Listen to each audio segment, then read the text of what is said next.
வணக்கம். இந்த நிற்கிற இடம் வந்து அதாவது நமது கலைஞரின் கனவு திட்டமான வெள்ள நீர் கால்வாய் திட்டத்தில் கடைசி எண்டு பகுதிக்கு வந்திருக்கோம். எங்கன்னா எம்எல் தேரியில் ஏற்கனவே ஒரு 63 ஏக்கருக்கு எல்லாம் ஓகே ஆகிடுச்சு. அந்த இடத்துக்கு தண்ணி வரலாம். அதை தாண்டி ஒரு 123 ஏக்கர் நிலப்பரப்பில் தண்ணி விடுறது. சாலைப்புதூர் பக்கம் தண்ணி விட்டால் இந்த பகுதி ஃபுல்லாக மேன்மேடைகிறதே அதில் தண்ணி வந்தாதான். அந்த தண்ணியை விடுறதுக்கே ஒரு 2 கிலோமீட்டர் இவங்க தோண்ட வேண்டிய இருக்குது. நம்ம இப்போ ஏற்கனவே ஒரு பதிவு போட்டிருக்கோம். அதன் பிரகாரம் இவங்க யாரும் நடக்கலைன்னா விவசாயிகளே, நான் உங்கள்கிட்ட சொல்கிறேன், விவசாயிகளும் சரி பொதுமக்களும் சரி, நம்ம திசையில் விவசாய சங்கம், நம்ம சாத்தான் பகுதி விவசாய சங்கம், உடன்குடி பகுதி விவசாய சங்கம், நம்ம எல்லாரும் ஒன்றிணைந்து அடுத்த மாதத்தில் எங்களுக்கு இதை போர்க்கால அடிப்படையில் கண்டிப்பாக செஞ்சு தரணுண்டு அரசுடைய கவனத்தை ஈர்ப்பது இருக்கிற விதத்தில் கண்டிப்பாக. ஏன்னா இதுதான் மெயின் வாழ்வாதாரம். இந்த மக்கள் இது காட்டி போராடுறாங்க அப்படிங்கிற ஒரு மனதில் அவங்களுக்கு புரிய வைக்கிற காட்டி கண்டிப்பாக நம்ம எல்லாரும் ஒன்றிணைந்து அடுத்த மாதம் ஒரு அது ஆர்ப்பாட்டமோ கவன ஈர்ப்போ ஏதோ ஒன்று நம்ம கண்டிப்பாக எல்லாரும் ஒன்றிணைந்து ஒற்றுமையாக செயல்பட்டு இந்த 2 கிலோமீட்டரை உடனே தோண்ட வச்சு 123 ஏக்கர் சாலைப்புதூர் குளத்தை நிறைச்சா இந்த பகுதிக்கு அங்கேயே நீரோட்டம் நல்லா ஆயிரும். பெரியதால கடல் நீர் எதிர்த்து உட்புகாது இருக்கும். உடன்குடி சாத்தான்குளம் திசையனுள்ள பகுதி அனைத்துமே மேன்மை அடையும். அதற்கு அரசு இந்த மாதத்தில் செவி சாய்க்குதான்னு நம்ம பார்ப்போம். அப்படி போர்க்கால அடிப்படையில் செய்யலைன்னா இந்த மழை காலத்துலேயே போர்க்கால அடிப்படையில் செய்கிறதுக்கு நம்ம அடுத்த மாதம் கண்டிப்பாக எல்லாரும் தயாராக இருப்போம்.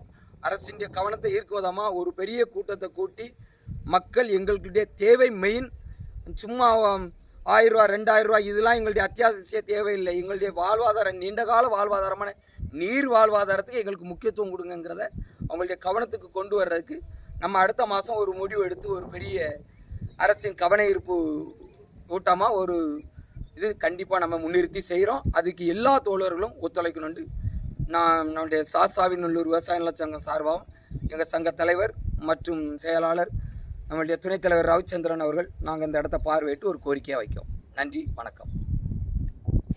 ஃப்ரெண்ட்ஸ் வணக்கம். நாங்கள் சாஸ்தாவிநல்லூர் விவசாய நல சங்கம், எங்கள் சங்க தலைவர் எட்வின் காமராஜ் அவர்கள், எங்களுடைய சங்க துணைத் தலைவர் ரவிச்சந்திரன் அவர்கள் தான் கேமராமேனாக இன்றைக்கி செயல்படுறாங்க.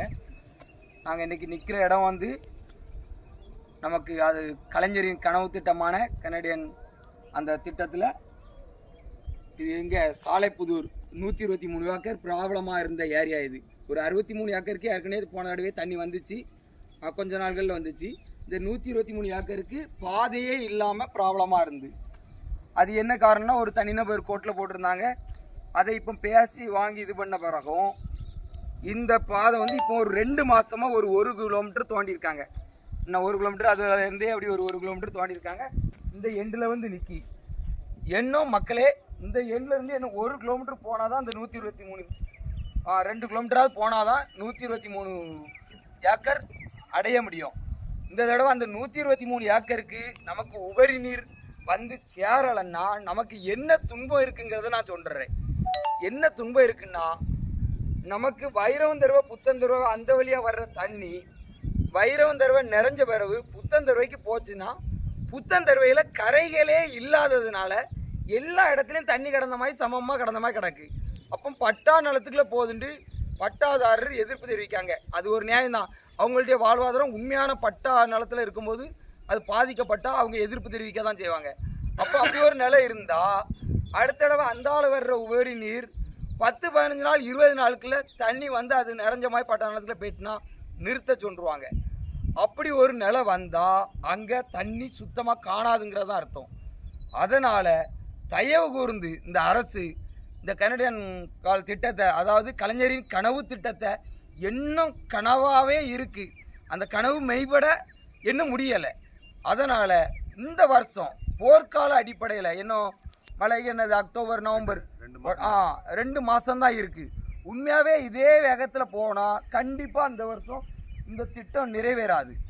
அப்போ எல்லாருமே நாங்கள் இதில் அமைச்சர்கள் இருக்காங்க, எம்எல்ஏ இருக்காங்க, மற்றும் சமூக ஆர்வலர்கள் இருக்காங்க, நிறையா இருக்காங்க.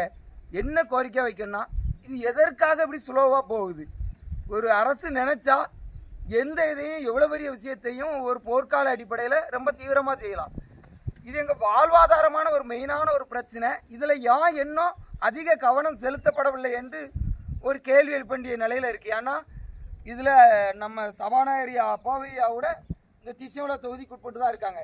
இவங்கெல்லாம் பெரிய லெவலில் நினச்சா உண்மையாக இதை இந்த வருஷத்தில் கொடுத்தாகணும், கலைஞரின் கனவை இந்த வருஷமே நனவாக்கணும், கனவு கண்டிப்பாக நிறைவேற்றி ஆகணும் அப்படின்னு ஒரு தீர்வு அப்படி மனதில் ஒரு உறுதி கொண்டாங்கன்னா கண்டிப்பாக போர்க்கால அடிப்படையில் இன்னும் 1.5-2 கிலோமீட்டர் இருக்கதை இன்னும் 1 மாதத்துல முடிக்கலாம். இதே மாதிரி ஒரு வண்டி ஒரு இதை வச்சு ஸ்லோவாக செஞ்சாங்கன்னா கண்டிப்பாக அந்த வேலை முடியாது. இந்த சாலப்புதூருக்கு 123 ஏக்கருக்கு தண்ணி வந்தாதான் வருடந்தோறும் எங்களுடைய உப்பு நீர் கண்டிப்பாக மாறும். வெறும் வைரவந்தருவை புத்தந்தருவையில் மட்டும் தண்ணி நிற்கிறதால அந்த உப்பு நீர் எதிர்த்து ஃபுல்லாக வராமல் இருக்காது. இந்த இடத்த தண்ணி வந்தாதான் இந்த 123 ஏக்கர் இதுக்கு அங்கே இன்னும் 1 கிலோமீட்டர் 1.5-2 கிலோமீட்டர் தோண்டணும். அதில் வந்துட்டுனா இந்த நீர் இந்த மண்ணில் உரியப்பட்டு அப்படியே போய் அங்கே எதிர்த்து நின்னா கண்டிப்பாக உப்பு நீர்லாம் மாறும்.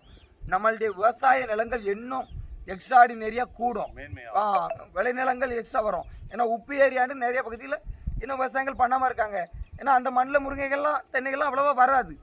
அதனால் தோழர்களே, நீங்கள் அனைவருமே எல்லாருமே கோரிக்கையாக வைங்க. நாங்களும் உங்கள் சார்பாக தான், மக்களுடைய நலன் சார்ந்து தான் அந்த கோரிக்கை வைக்கும். அரசு இதை போர்க்கால அடிப்படையில் ஒரு மெயினான இந்த பகுதி மக்களின் வாழ்வாதாரமாக நினச்சி எவ்வளோ குயிக்காக முடிவெடுக்க முடியுமோ அப்பாவு ஐயா, எங்கள் தூத்துக்குடியில் ஸ்ரீவைகுண்டம் சட்டமன்ற உறுப்பினர், அமைச்சர் ஐயா, கலெக்டர், திருநெல்வேலி கலெக்டர் ஐயா, பொதுப்பணித்துறை எல்லாம் இதில் எம்பி அவர்கள், அங்கே உள்ள ராபர்ட் புருசியா எம்பி, அங்கே இங்கே கனிமொழி மேம் எம்பி, எல்லாருமே கவனத்தில் கொண்டு இது எங்களுடைய இந்த பகுதி மக்களுடைய வாழ்வாதாரம் அப்படின்னு நினச்சி நீங்கள் களை இறங்கினா 1 மாதத்துல முடிஞ்சிடும். இதுதான் தண்ணி வாழ்வாதாரம் தான் எங்களுக்கு மெயின். நாங்கள் திருப்பியும் சொல்கிறோம், நீர் வாழ்வாதாரத்துக்கு எங்களை யார் உழைக்காங்களோ அவங்கள நாங்கள் ஒரு காலமும் மறக்க மாட்டோம். இந்த 1 மாதத்தில் நீங்கள் இதை செஞ்சு முடித்தா கண்டிப்பாக நாங்கள் உங்களை எல்லா நாளும் நினைவு கூறுவோம். தயவு கூர்ந்து இந்த 2 ஏக்கரை போர்க்கால அடிப்படையில் 2 கிலோமீட்டரை போர்க்கால அடிப்படையில் நீங்கள் எங்களுக்கு செஞ்சு தந்தால் உண்மையாக நாங்கள் இந்த பகுதி மக்கள் உங்களுக்கு கடமைப்பட்டவங்களாக இருப்போம். நீர் வாழ்வாதாரத்துலேயும் நாங்கள் மேன்மை அடைவோம். அதுக்கு உங்கள் கையில் தான் அந்த விஷயம் இருக்குது, நீங்கள் செய்யணும். நாங்களும் விவசாயிகளும் எங்களால் முடிந்த உதவிகள் என்ன உண்டோ அதை செய்ய தயாராக இருக்கோம். எங்களையும் பயன்படுத்தி நீங்களும் உங்கள் அதிகாரத்தை பயன்படுத்தி இந்த இடத்த 123 ஏக்கர் சாலப்புதூர் குளத்தை இந்த வருஷம் நீங்கள் எங்களுக்கு நிறைச்சி கண்டிப்பாக தர வேண்டும், தருவீர்கள் என்று நம்புகிறோம். நன்றி, வணக்கம், ஜெய்ஹிந்த்.